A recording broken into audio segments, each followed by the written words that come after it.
It's been a while. I haven't made a YouTube video since my first and only YouTube video, like over 2 years ago. I told myself that for 2024, I want to make more videos. I have no idea what that means, but that's a challenge I set for myself. 2024, I want to be more, active in my comment section and just post more videos. My last video about how to pass Security Plus by CompTIA, it got a lot of views and it got a lot of questions. So I thought that, what better video for my first one in a very long time than to be related to Security Plus. For those that don't know me, which is probably everybody watching this, my name is James, and just like you, I'm passionate in IT, especially cybersecurity. I have multiple CompTIA certs, which I will put on the screen right now, and I have a bachelor's degree in cybersecurity. For my returning video, I wanted to stem off of the Security Plus video that I previously uploaded and just do some practice questions. These questions are going to be formatted very similar to how they're formatted and asked on the actual Security Plus exam. And the idea is to see my thought process that I use for every CompTIA exam that I've done and that I've done and passed on the first try. And just to be clear, these questions were sent to me. So I'm going to be answering all these 20 questions completely live. So I don't know what the answers are prior to recording this. It's me just, doing what I did to pass all of my exams and kind of letting you watch that. And lastly, before I start, if you like this type of video, let me know. Please let me know. Give it a thumbs up if you like it. Thumbs down if you don't. Leave a comment. But yeah, let me know if this is something that you'd like to see maybe on a weekly basis, and I'd be more than happy to do that. So let's go ahead and do it. All right, so before we start, I just want to say that this video, this question, and myself, I'm not part of CompTIA. This isn't affiliated by CompTIA in any way. They didn't sponsor this or anything like that. This is just me trying to help out people and kind of give my thought process when going through these different questions. So I just want to get that out of the way, not affiliated with CompTIA in any way. So let's go ahead and get started on the first question here. All right, question 1. A network administrator notices unusual traffic patterns on the company's internal network. Users have reported slow internet speeds and intermittent connectivity issues. The administrator suspects a cyber attack and decides to investigate further. Which type of cyber attack is most likely responsible for the symptoms described in this scenario? We have A, ransomware attack, B, DDoS attack, C, phishing attack, D, cross-site scripting attack. So right off the bat, I can rule out 2 of them. C, phishing attack. There's nothing in the scenario that has anything to do with a phishing attack. Or D, cross-site scripting for the same reason. So now let's go ahead and look at A, ransomware attack, or B, DDoS attack. So going back to the question, unusual traffic patterns on the company's internal network, and users have reported slow internet speeds and intermittent connectivity issues. So ransomware attack, it could have those symptoms, but it wouldn't be intermittent, if that makes sense. DDoS attack, on the other hand, is going to be something that's continuously happening, and it will definitely slow internet speeds to kind of get rid of that availability. So with that being said, I would say it is B, DDoS attack. Yep, B. In the scenario described, the symptoms of slow internet speeds and intermittent connectivity issues are indicative, whatever that means, of distributed denial of service, also known as a DDoS attack, which overwhelms a network of service, making it unavailable to users. All right, question 2. An organization is revamping its account management policies to enhance security. They want to ensure that users are assigned the least privilege necessary and have strong authentication mechanisms in place. Which of the following security controls should be implemented to enforce the principle of least privilege during account management? We have A, implement multi-factor authentication, B, assign user roles and permissions based on job requirements, C, conduct regular security awareness training, or D, create a single shared admin account for ease of management. All right, so the question is enforcing the principle of least privilege during account management. So I can tell you right off the bat, I can narrow this down to 2 at least. So C, I would not say it's C, conduct regular security awareness training. This has nothing to do with security awareness training. And D, create a single shared admin account for ease of management. Sure, it'd be a lot easier to use that. However, that is a very bad practice, and that kind of defeats the purpose of least privilege. So it's definitely not C or D. Now we have A, implement MFA, or B, assign users roles and permissions based on job requirements. Out of those 2, I would definitely say B, assign user roles and permissions based on job requirements. That's pretty much what the question is asking for. That's out of the 4 options here. That's the only way to actually add a security control that would do least privilege. So I'm going to go with B. Yep. To enforce the principle of least privilege during account management, it's essential to assign users roles and permissions based on their job requirements. This ensures that users have access only to the resources and permissions necessary for their specific tasks, reducing the risk of unauthorized access or misuse. Perfect. All right, next question. Question 3. A company wants to implement secure communication between its remote offices over the internet.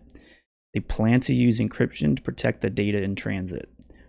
Which PKI component is responsible for ensuring the authenticity and integrity of digital certificates issued by a certificate authority, also known as a CA?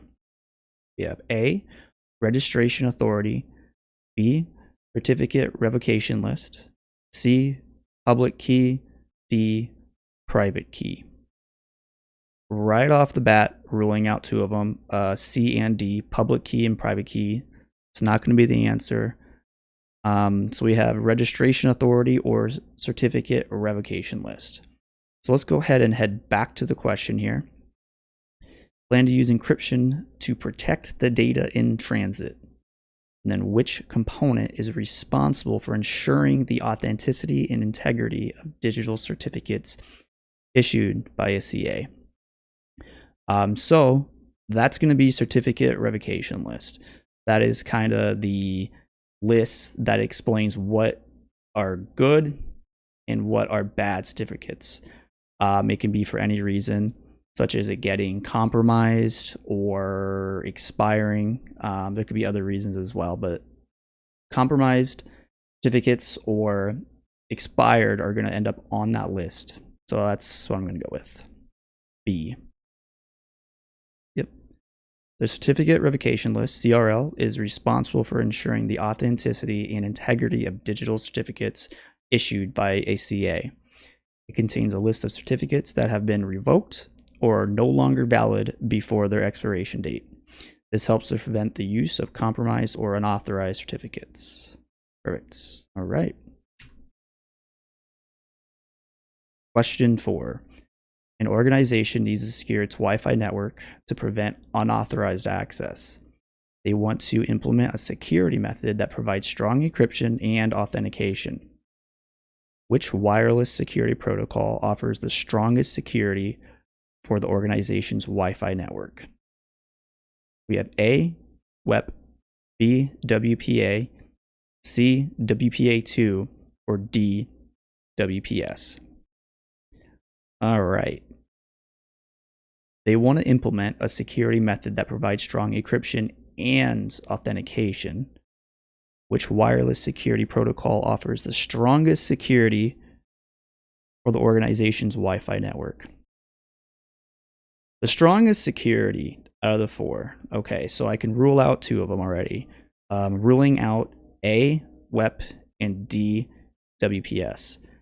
Those are not secure protocols at all. They should never be used. Don't use them.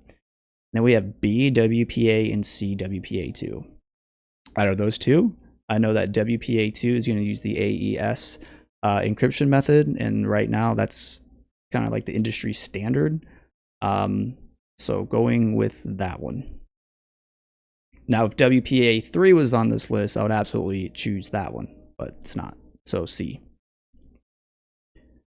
In the context of securing Wi-Fi networks, WPA2, Wi-Fi Protected Access 2, is considered to offer the strongest security among the options provided. WPA2 uses the Advanced Encryption Standard, AES, for encryption and provides robust security features compared to older protocols like WEP. Perfect. All right. Question 5. A company is preparing for a third-party security assessment to identify vulnerabilities in its web application. The goal is to proactively address any issues before they can be exploited by attackers. Which phase of the security assessment process involves actively probing and testing the web application for vulnerabilities and weaknesses? We have A, vulnerability scanning, B, risk assessment, C, penetration testing, D, security audit. All right, which phase of the security assessment process involves actively probing and testing the web application for vulnerabilities and weaknesses? This one is a pretty easy one. Ruling out two already right off the bat here. B, risk assessment, and D, security audit. Ruling those out. It's definitely not those. So now it leaves us with vulnerability scanning and penetration testing. And the key here is in the question, which phase of the security assessment process involves actively probing and testing the web application for vulnerabilities and weaknesses? A vulnerability scan doesn't test the web applications, it just scans. So I'm going to go with penetration testing, because essentially a penetration test can do both. It can actively probe and test, but it can also be a vulnerability scanner as well, or that's a process of the penetration testing. So I'm going to go with C. It's the only one that's going to be actively looking for these exploits by testing. So C, penetration test. Yep. In the security assessment process, actively probing and testing a web application for vulnerabilities and weaknesses is typically carried out during the penetration testing phase. Penetration testing involves simulating real-world attacks to identify vulnerabilities and assess the security posture of a system or application. All right. Question 6. This is a long one. You are the security administrator for a large healthcare organization. You are tasked with assessing and improving the security posture of your organization's network. You begin by reviewing the organization's security policies and procedures, and you identify several areas where improvement is needed. One area of concern is that the organization's password policy is weak, requiring passwords to be only 8 characters long and not requiring any special characters. Which of the following is the most important step you should take to improve the security posture of your organization's network? We have A, implement MFA for all users. B, implement a more robust password policy. C, deploy security patches to all devices on the network. D, implement a network intrusion detection system. All right. So right off the bat, this is a no-no. A healthcare organization with a very weak password policy is just a recipe for disaster in many different ways, especially when it comes to regulation and compliance. But to answer the question here, I'm going to rule out 2 of them, C and D. Deploying security patches to all devices on the network. That doesn't really make sense given the problem here for the security posture. And D, implement a network intrusion detection system. That's just going to detect. It's not going to prevent anything, mitigate anything, or definitely not the answer. So we have A or B. Now, this is a really good example of what you'll actually see on Security Plus exam. They're both fantastic. They're fantastic options, and they're both actually correct. But the question is, what is the most important step you should take to improve the security posture of your organization's network? I am going to go with B, implement a more robust password policy. I could be wrong on this one, but the reason why I chose B is because MFA, although it's fantastic and everything should have it, everybody should be required to have it, especially in healthcare organization, but it's not a replacement for a strong password, in my opinion. You should have both, but it's going to start with a strong password, and then MFA is like a cherry on top. So I'm going to go with B, but this is a really good question. Perfect. All right, B, the most important step you should take to improve the security posture of your organization's network is to implement a more robust password policy. A weak password policy is one of the most common security vulnerabilities, that is true, and it can be exploited by attackers to gain access to your network and systems. Awesome. Question 7. Your company uses a cloud-based software as a service application to manage its customer relationship management, CRM, data. The CRM application contains sensitive customer data such as names, addresses, and credit card information. You are concerned about the security of the CRM application, and you want to take steps to protect the data from unauthorized access. Which of the following is the best way to protect the CRM data from unauthorized access? We have A, implement a web application firewall in front of the CRM application. B, implement multi-factor authentication for all users of the CRM application. C, encrypt the CRM application's database at rest and in transit. D, implement a security awareness training program for all employees who use the CRM application. All right, this is another really good question that you'll probably have an example or something similar to this on the CompTIA exam. I'm going to rule out D already, implement a security awareness training program for all employees who use the CRM application. That has nothing to do with unauthorized access. So rule that out there. And I am going to rule out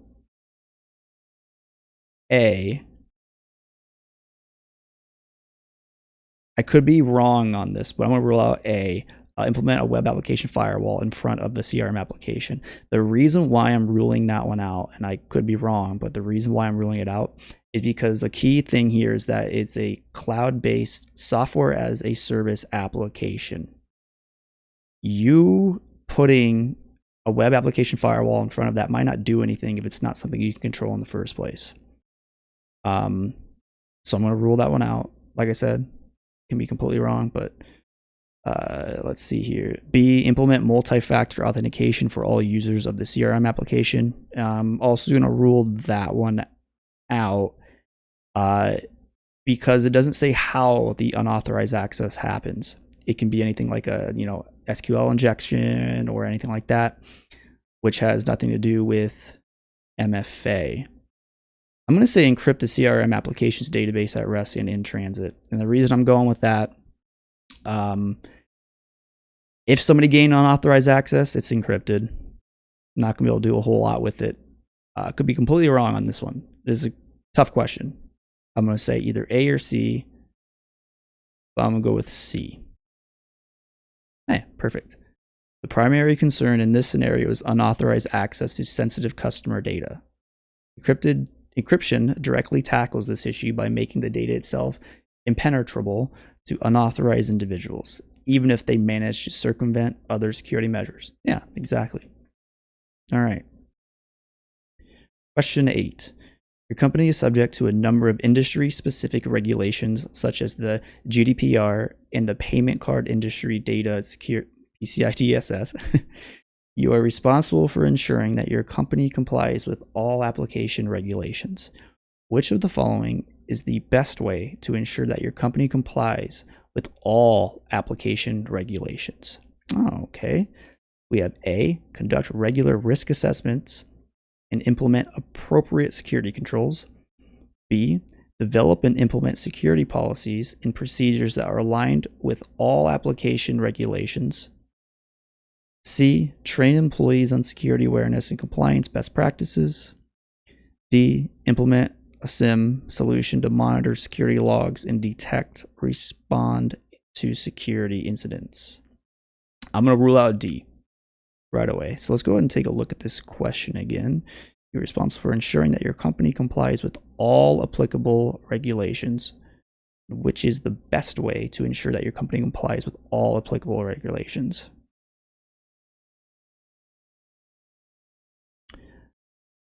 This is a tough one too, I'm not gonna lie. So I'm between A and B. I'm leaning more towards A.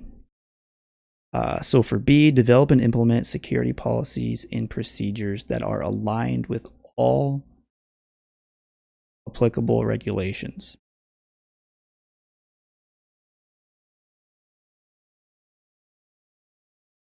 So the only issue I have with B not being the answer is that when it comes to GDPR and PCI DSS, the security policies are already made, so you're not developing those. And for A, conduct regular risk assessments and implement appropriate security controls. Conducting regular risk assessments is required for both the PCI DSS and GDPR regulations. So that makes sense there. And implement appropriate security controls. I think that second part is the key there. I'm going to go with A. Perfect. The best way to ensure that your company complies with all applicable regulations is to conduct regular risk assessments and implement appropriate security controls. Perfect. Question 9. You are monitoring the security logs of your company's network when you notice a spike in traffic from a suspicious IP address. You investigate the traffic and determine that it is a denial of service attack. Which of the following is the most important thing you should do to respond to the DOS attack? A, block the suspicious IP address at the firewall. B, implement load balancing to distribute traffic across multiple servers. C, implement a web application firewall to protect your web applications from attack. Or D, analyze the network traffic in Wireshark to make sure it's not a false positive. Right off the bat here, it's not D. And I know that because it says that it's already been determined that it is an attack. It's not a false positive, it's a true positive. So I know it's not D. There's nothing to analyze here anymore. That has already been done. So now we are looking at solving the issue here, okay? So implement load balancing to distribute traffic across multiple servers. That's not a quick way of doing this. That could take quite a while and could be very expensive depending on the severity of this attack. Implement a WAF to protect your web applications from attack. No. So I'm going to go with A. You've already determined that it's a true positive. It is a denial of service attack. The most important thing you should do to respond to this next would be, after analyzing it, you need to contain the problem. And by doing that is going to be block the suspicious IP address at the firewall. So I'm going to go with A. Yep. Blocking the malicious IP address at the firewall is the most direct and effective way to stop the incoming flood of traffic that's overwhelming your system.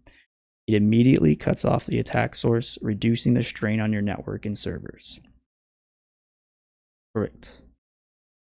Question 10, halfway there. You're a security analyst for a financial institution. During a routine vulnerability scan, you discover a critical zero-day vulnerability in a core database application. The vendor has not yet released a patch, and the exploit code is publicly available. Which of the following actions is the most appropriate to mitigate the risk while a patch is unavailable?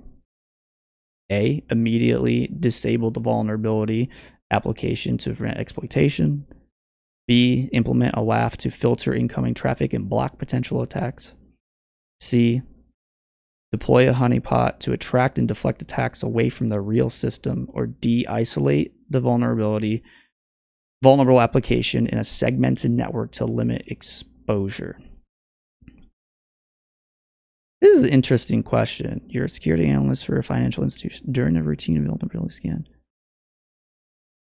So during a vulnerability scan, you discover a critical zero-day vulnerability in a core database application.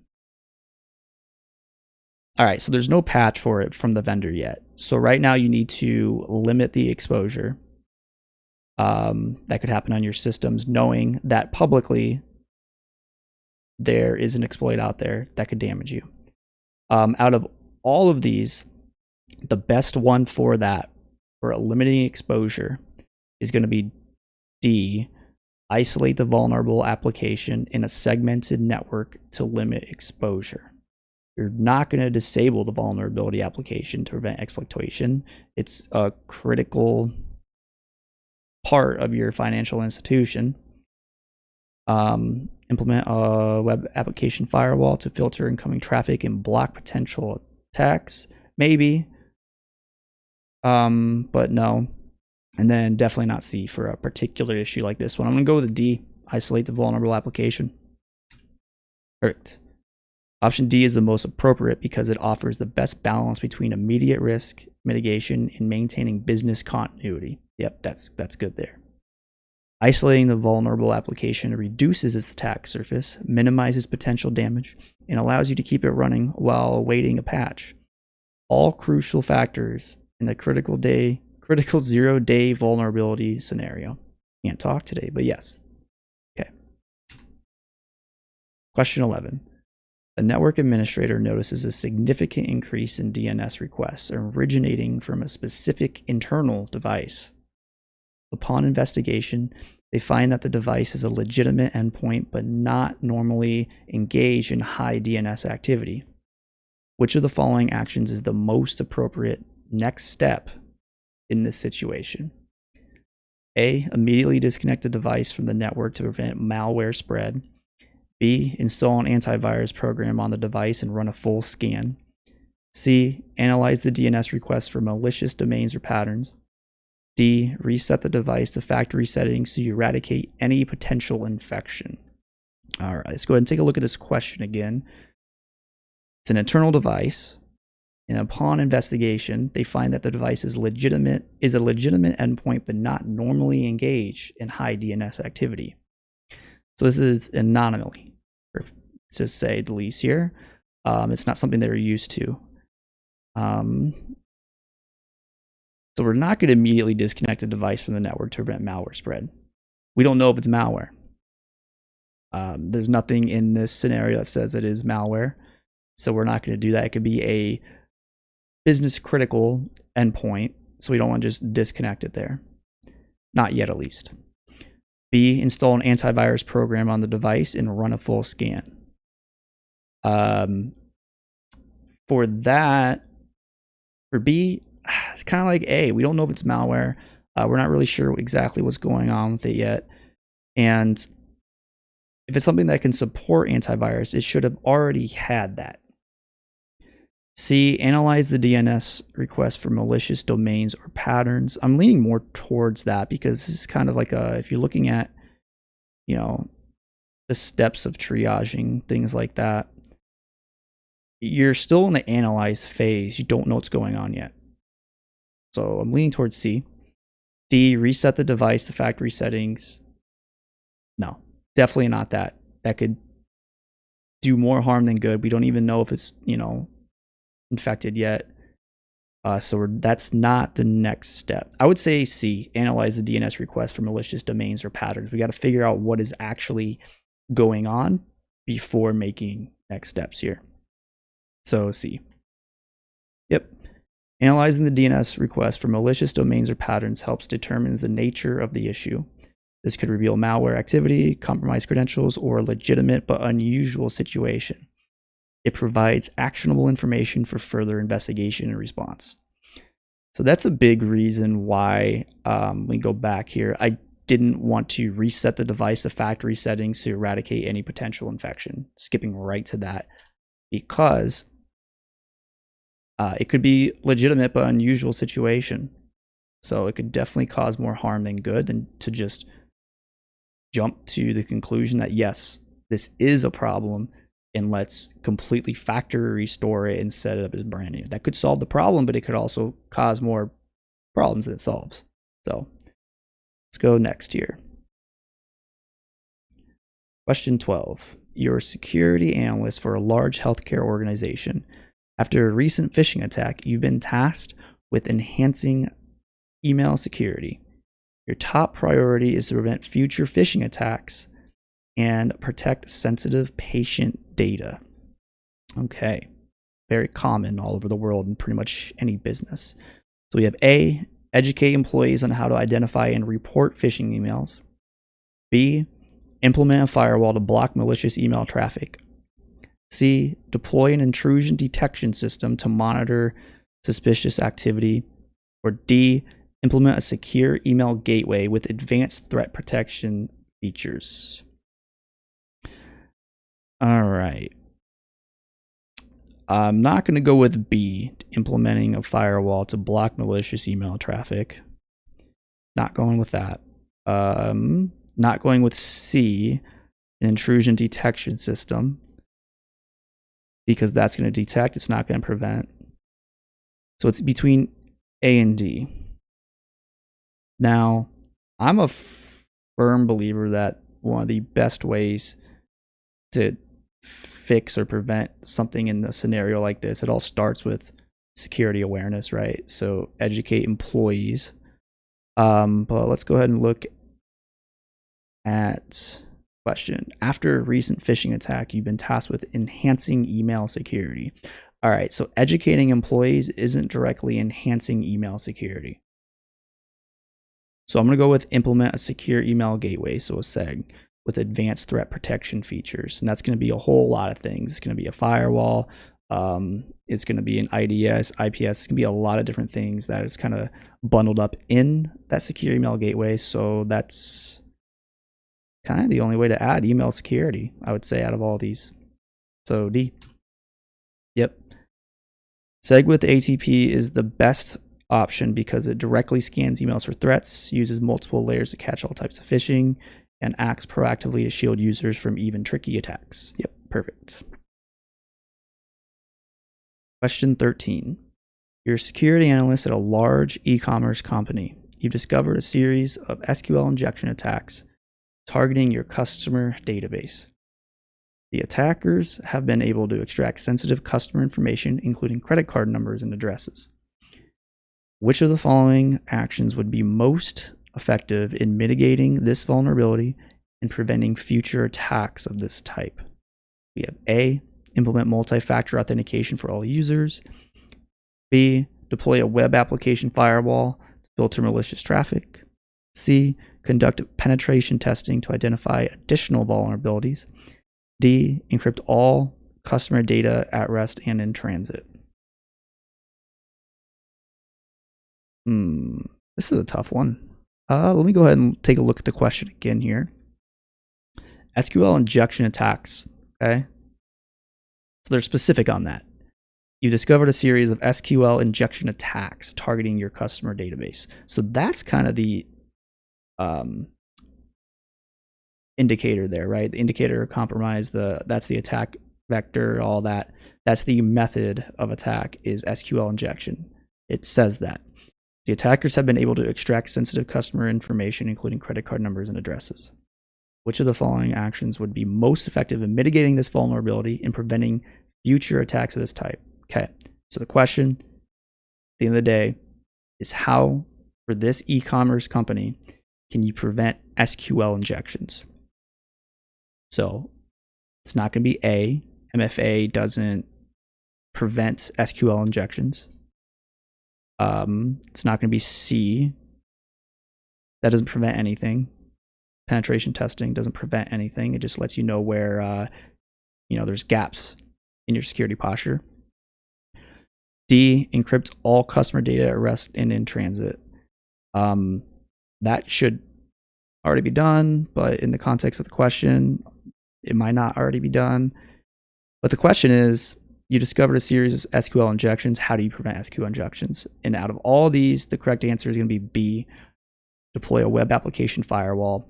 Web application firewalls can block malicious traffic, but it can also look for different keywords, things like that being typed. So I'm going to go with B. Perfect. While all options improve security, a WAF specifically addresses SQL injections. Yep. By analyzing and filtering web traffic for malicious patterns. It acts as a shield, preventing attacks from reaching the application, even if vulnerabilities exist. Other options focus on different aspects like authentication, testing, or encryption, but they don't directly block SQL injection attempts. So I'm going to go back real quick because a lot of actual Security Plus or just CompTIA questions in general, a lot of them have very good answers where technically all of them could be correct, but the question is always either what's the best or the most or the least, right? It's always going to be probably one of the questions you get is going to have one of those questions inside of that. And this is a perfect example of all the questions are right. You want to encrypt the customer data at resting in transit. You want to do penetration testing and identify additional vulnerabilities. You want to implement multi-factor authentication. But the question was, how do you prevent an SQL injection? And it's really important that you look at all these questions and you read it like that and you dissect what the question actually is. Because 9 times out of 10, when you can dissect the question and see what they're asking, you're going to get your answer. It's going to be a lot easier to do that. So yeah, anyway, question B, or answer is B for question 13. Let's go ahead and go next. Question 14. You're a security consultant for a company experiencing a sudden surge in spam emails and network congestion. It suspects a botnet infection within the company's systems. Which of the following actions would be most effective in mitigating the botnet threat and restoring network functionality? A, implementing a content filtering system to block spam emails. B, deploy an intrusion prevention system to detect and block botnet traffic. C, enforce stronger password policies and MFA. D, scan all systems for malware and isolate infected devices. Okay, all good answers. Let's go ahead and look at the question again and see exactly what they're asking. All right, so there's a sudden surge in spam emails and network congestion. IT suspects a botnet infection within the company's systems. Which of the following actions would be most effective in mitigating the botnet threat and restoring network functionality? So, keyword here is IT suspects a botnet. So it looks like they're still in the analyze phase here. So ruling out C, enforce stronger password policies and MFA. Ruling that out. That has nothing to do with this question. Deploy an intrusion prevention system, IPS, to detect and block botnet traffic. Possibly. A, implement a content filtering solution to block spam emails. D, scan all systems for malware and isolate infected devices. I'm going to go with D, scan all systems for malware and isolate infected devices. At this point of the phase of the steps here, to kind of like, you analyze and then you contain, you eradicate, all that. The best answer would be to scan all systems with malware and isolate infected devices. I'm going to go with that one here. Just because if it is a botnet infection, that's going to be the best way of getting rid of it, preventing it from spreading. So, D. Ooh, perfect. D is the best option because it directly addresses the root cause, botnet infection, by identifying and isolating compromised machines, preventing further spread and damage. Other options focus on symptoms, spam, network congestion, or prevention, but don't tackle the active infection. Okay. Question 15. You're a security analyst at a cloud-based company. You're investigating a potential breach where an unauthorized user accessed sensitive customer files. The logs reveal the attacker used a stolen API key to gain access. Which of the following actions would be most effective in preventing similar attacks in the future? This is a real world problem. This happens more often than you guys could imagine, actually. So let's go ahead and go through the possible answers here. We have A, enforce strict key rotation policies and revoke compromised keys immediately. B, implement a web application firewall, WAF, to block malicious traffic. C, encrypt all customer data at rest and in transit. D, deploy multi-factor authentication for all user accounts.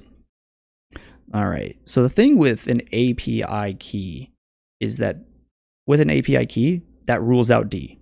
With an API key, you don't need a lot of times, I should say, you don't need to authenticate. So a user account isn't even in the question here. That's not a root cause of the problem here. So I'm ruling out D. Encrypting all customer data at rest and in transit. Now the question is, which would be the most effective in preventing similar attacks in the future? That wouldn't prevent an attack of the API key problem. So ruling that out. Implement a web application firewall to block malicious traffic. If you have a stolen API key, you can be on the network and still cause problems. If it's an internal employee, right? So I'm ruling out B. I'm going to say enforce strict key rotation policies and revoke compromised keys immediately. That is the best way, in my opinion, to prevent API keys to be stolen or passed on, things like that, is to enforce strict key rotation policies and revoke compromised keys immediately. So I'm going to go with A. Perfect. Option A directly addresses the attacker's method, stolen API key. Yep. By making stolen keys less valuable and limiting their lifespan, preventing unauthorized access even if compromised. Other options focus on different attack vectors or general security, but don't address API key misuse. Yep. Like I said in the other question before, the key here is the API key. All the options here are great security practices. But what is the most effective given the question? You gotta dissect the question, see what it's actually asking. And 9 times out of 10, get the answer right away when you do that. Question 16. You're a security engineer for a healthcare organization that recently implemented a BYOD policy. However, you're concerned about the potential security risks associated with employees using personal devices to access sensitive patient data. Which of the following security measures would be most effective in mitigating these risks? We have A, require full disk encryption on all employee devices.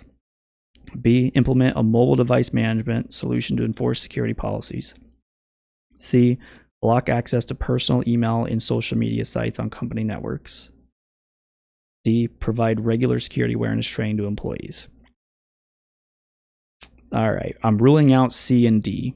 Those are definitely not the answer here.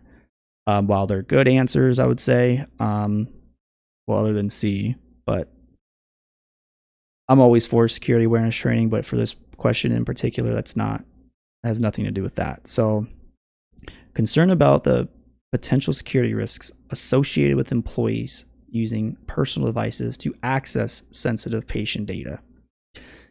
The best thing here would be to implement a mobile device management, so an MDM solution, to enforce security policies. And with that, you can completely segregate either the entire phone, part of the phone's functions, whatever it may be.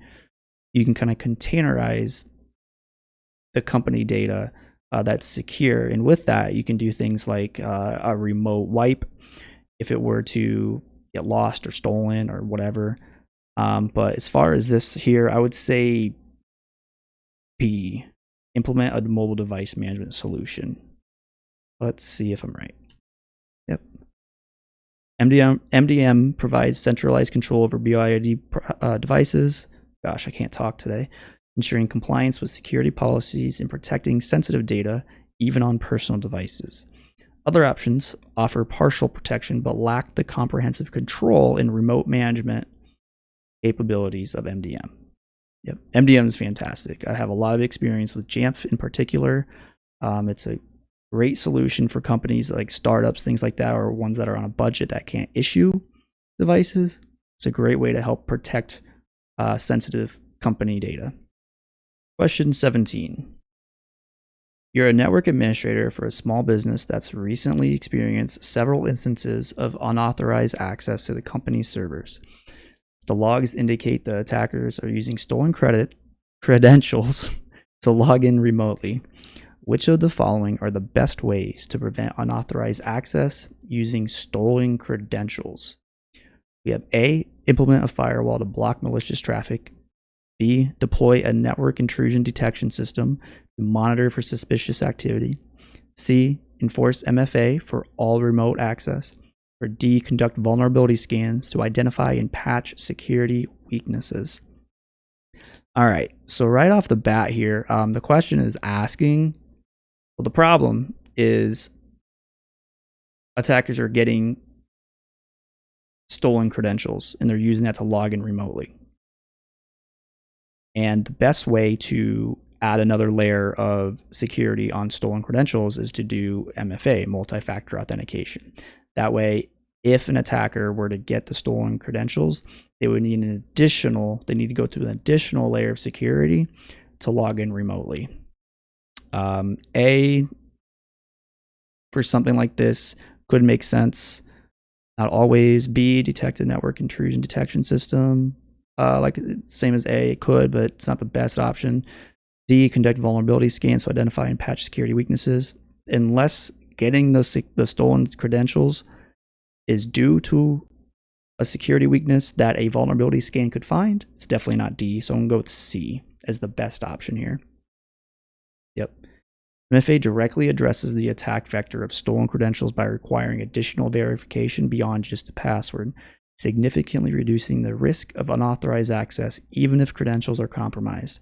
Other options focus on general security or detection, but don't directly prevent access with stolen credentials.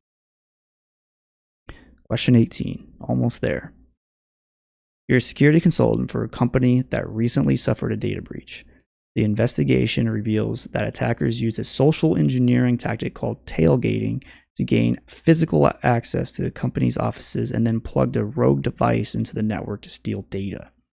Which of the following security measures would be most effective in preventing similar attacks in the future? A, implement multi-factor authentication for all network logins. B, enforce strict physical security controls, including mandatory visitor badges and access logs. C, deploy a network intrusion detection system to monitor for suspicious traffic. Or D, conduct regular employee security awareness training on social engineering attacks. All right, so the question, which of the following security measures would be most effective in preventing similar attacks in the future? And the attack is physical access to the company's office. Okay, so the attack is actually social engineering and it's tailgating to gain physical access. And which of the following security measures would be most effective in preventing similar attacks in the future? I'm ruling off A, because MFA doesn't prevent tailgating. Possibly B. Ruling off C. C doesn't prevent tailgating. And if you're unsure what tailgating is, it's pretty much just like if somebody badges in to get in, the door opens, you follow them in without badging yourself. So that's what tailgating is, if you're not familiar with that is. So D, conducting regular employee security awareness training on social engineering attacks. I'm going to go between B and D. I'm leaning more towards B.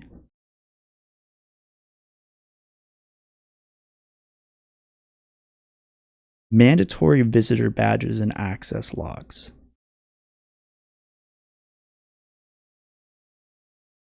strict security controls, including mandatory visitor badges and access logs, or D, conduct regular employee security awareness training on social engineering attacks.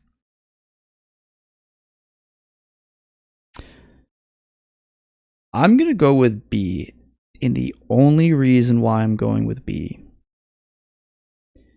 is because out of B and D, I would say that the problem is a physical problem. They're gaining physical access to a company's offices because of tailgating. And B is the only one here out of the two, B and D, that enforces a security control, a physical security control, including mandatory visitor badges and access logs. I'm going to go with B. I could also be D. This is a tough one. This is a very tough one, actually, because with D, conduct regular employee security awareness. I mean, you can train somebody on social engineering attack. I'm going to go with B. Okay. The solution is to address physical security by preventing unauthorized individuals from entering the premises and tracking those who do, even if they attempt social engineering tactics. It's a good point, yes. Other options focus on network security or awareness, but don't stop physical intrusions. I could argue that, I'm going to go back one. I could argue that D could stop physical, but I still think that B is the best option here. So, yeah. All right, 19. You're a security analyst at a company that uses a hybrid cloud infrastructure. You discovered a misconfigured cloud storage bucket that has been accidentally made public, potentially exposing sensitive data. Oh my gosh.